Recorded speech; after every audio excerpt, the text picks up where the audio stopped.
नमस्कार.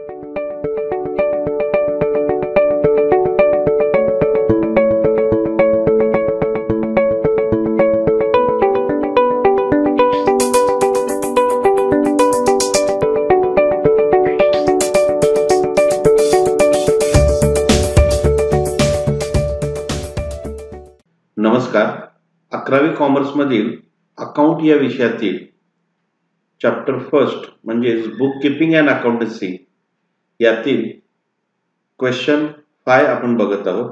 5वा प्रश्न बघत आहोत, जो आहे do you agree or disagree with the following statements.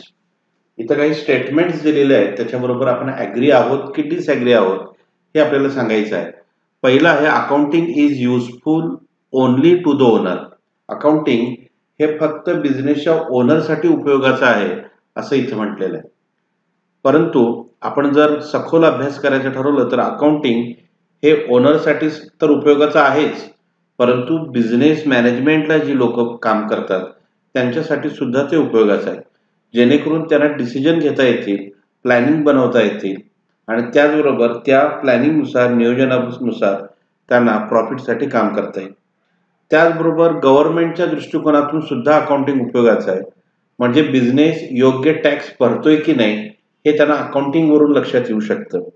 त्याचबरोबर एखाद्याला जर त्या बिझनेसमध्ये काही गुंतवणूक करायची असेल तर अकाउंटिंगच्या आधारे तो ठरवू शकतो की या बिझनेसमध्ये गुंतवणूक करायची की नाही करायची.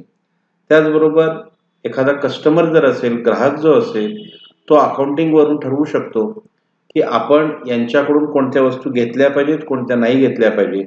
म्हणजे अकाउंटिंग हे केवळ ओनरसाठीच उपयोगाचं नाही तर इतर अनेक जणांसाठी त्याचा उपयोग होतो. म्हणजे इथं जे वाक्य आहे accounting is useful only to the owner हे डिसॲग्री आहे. त्यानंतर आहे book keeping is an art, science and profession.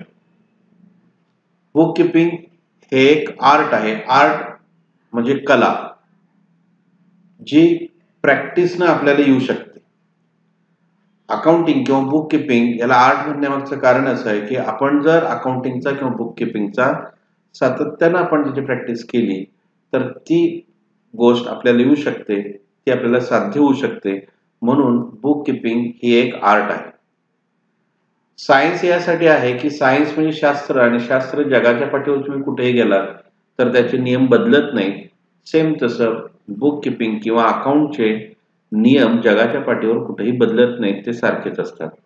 म्हणून बुक कीपिंगला आर्ट आणि त्याचबरोबर सायन्स असं सुद्धा म्हटलं जातं. त्याचबरोबर प्रोफेशन सुद्धा म्हटलं जातं. आज अनेक प्रोफेशन्स आपण बघतो, उदाहरणार्थ डॉक्टर, वकील. त्याच पद्धतीनं अकाउंटंट हे सुद्धा प्रोफेशन असू शकतं. बुक कीपिंग करणारे असे वेगवेगळे प्रोफेशन्स मध्ये यामध्ये येऊ शकतात.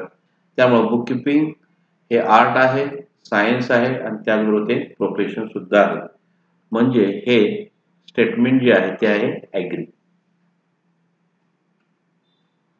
Bills payable is an asset of the business.